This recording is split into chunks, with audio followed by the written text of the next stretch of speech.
नमस्कार, मैं प्रियंका @प्रियंका ऑफिशियल 012 आवाज हमारी। मेरे यूट्यूब चैनल से जुड़ने के लिए नीचे दिए गए सब्सक्राइब बटन को जरूर दबाएं, बेल आइकॉन को दबाना ना भूलें और अगर वीडियो पसंद आए तो लाइक का बटन जरूर दबाएं।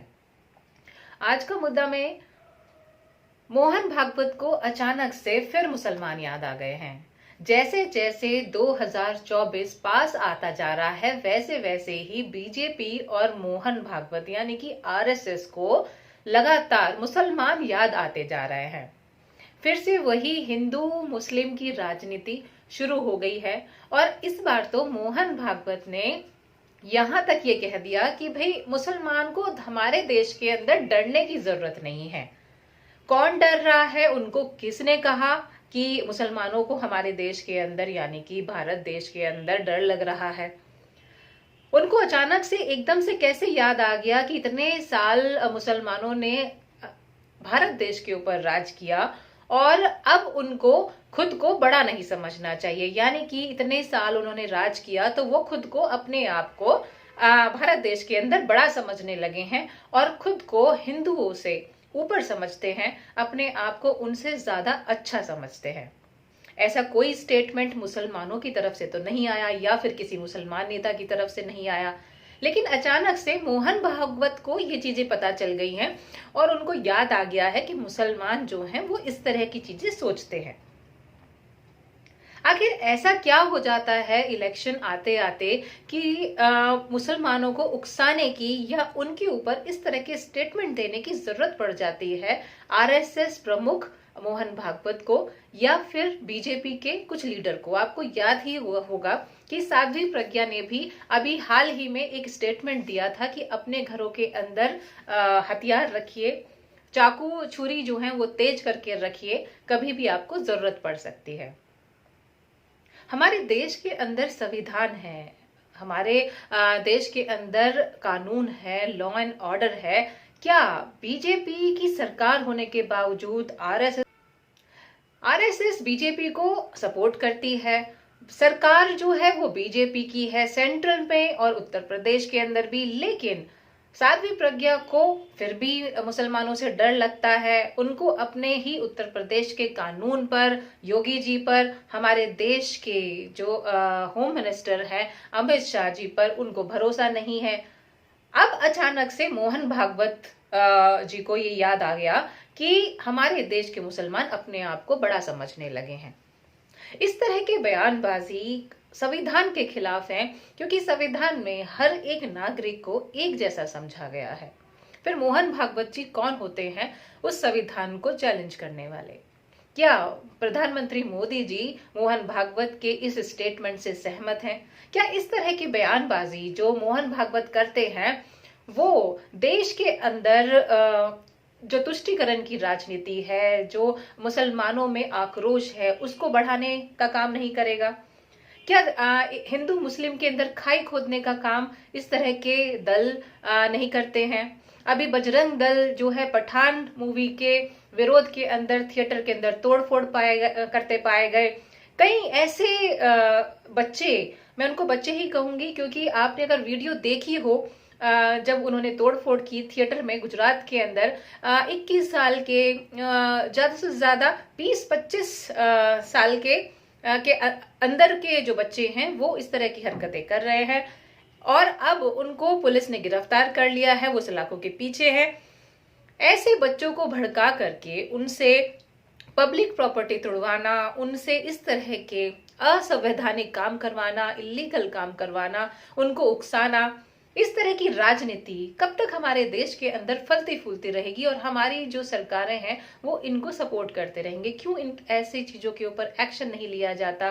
क्या देश के अंदर खाई खोदने का काम इस तरह के बयान नहीं करते हैं? क्या अचानक से जब भी कोई ऐसी चीजें होती, जैसे भारत जोड़ो यात्रा चल रही है, वहां पर मूलभूत समस्या के मुद्दे उठाए जा रहे हैं, उन पे कोई बात करना पसंद नहीं करता, लेकिन जब भी इलेक्शन का टाइम आता है तो आपको हिंदू मुस्लिम याद आ जाते हैं। मुस्लिम ने कितने साल हमारे देश के अंदर शासन किया ये याद आ जाता है। 200 साल अंग्रेज हमारे देश के ऊपर राज करके चले गए, तब हमारे देश के अंदर हिंदुओं को खतरा नहीं हुआ। उसके बाद 300 साल मुगलों ने हमारे देश के अंदर राज किया, उसके बाद भी हमारे देश के हिंदुओं को कोई खतरा नहीं हुआ, ना ही उनके धर्म पर कोई आंच आई, ना आने दी गई।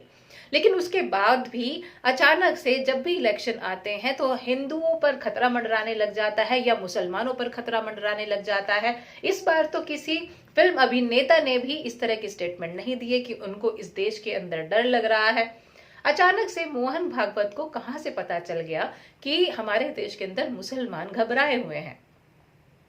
हल्द्वानी में 4000 परिवारों को बेघर करने की जब बात आती है तो उसको शाहीन बाग पार्ट 2 का नाम दे दिया जाता है। लेकिन वहीं जब जोशीमठ की बात आती है, वहां पर दरारें पड़ रही हैं और वो दरारें सिर्फ जोशीमठ तक सीमित नहीं रहेंगी।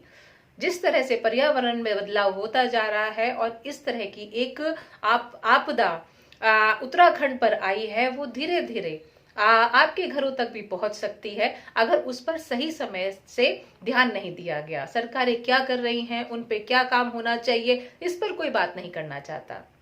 बेरोजगारी पर कोई बात नहीं करना चाहता। आज बेरोजगारी दर जो है वो 8.3 हो गई है और शहरी इलाकों के अंदर यही बेरोजगारी दर 10.5% तक पहुंच गई है। उस पर कोई बात नहीं करेगा। पीएसयू के ऊपर नौकरियों का संकट मंडरा रहा है। 80,000 से 1 लाख तक की नौकरियों के ऊपर खतरा है, उसके ऊपर कोई बात नहीं करेगा।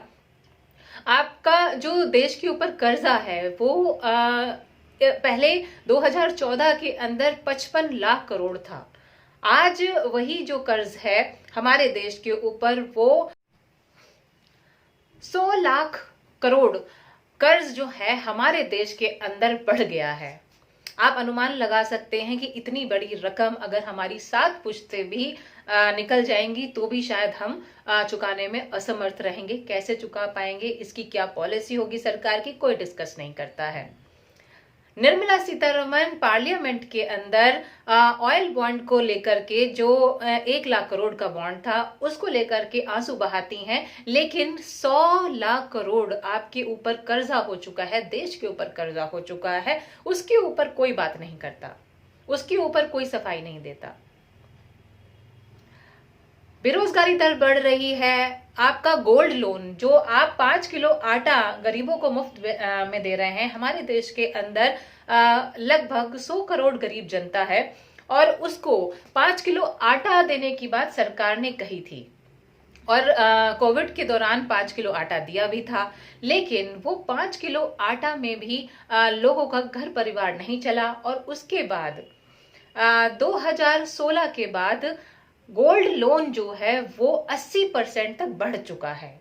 यानी कि जो गरीब लोग हैं, जो गरीब परिवार है, उनका भरण पोषण 5 किलो आटे में नहीं चला, उसके बावजूद उन्होंने अपना घर में रखा हुआ सोना या जो भी उनके पास जवाहरात थे वो गिरवी रखे और उनसे अपने घर का काम चलाया।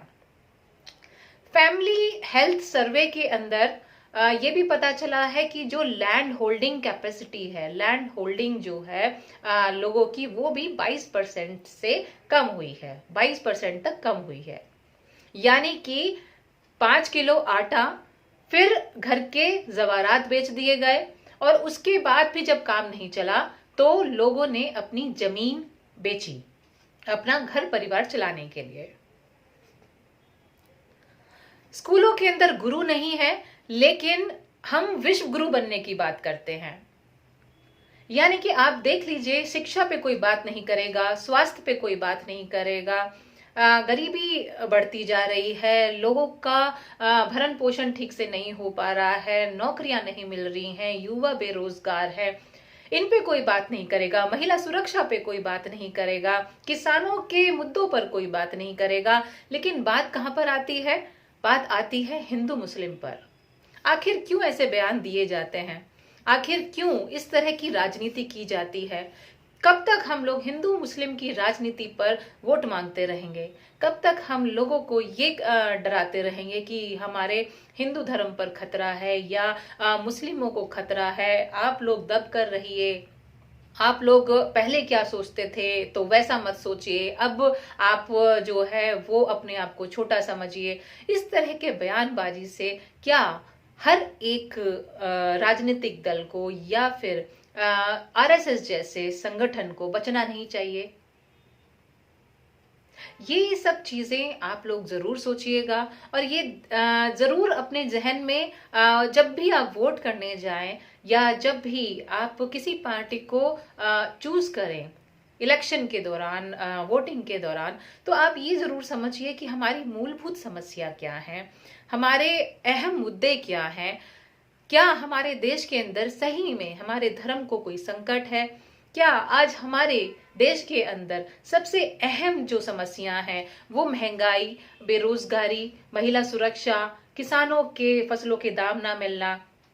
क्या जोशीमठ में जिस तरह से आपका आपदा आई हुई है, पर्यावरण में बदलाव हो रहा है, उसको रोकना, या फिर हमारी जो मूलभूत समस्याएं हैं जिस तरह से लोगों की परेशानियां बढ़ रही हैं, उनको हम सॉल्व करें, उनको हम मिल बैठ करके बात करें, इस तरह की चीजों पर काम करना, क्या ये पॉलिटिकल या राजनीतिक पार्टी जितनी भी हैं उनका काम नहीं है? अगर आपको मेरी ये वीडियो पसंद आई हो तो इसको लाइक और सब्सक्राइब जरूर करें।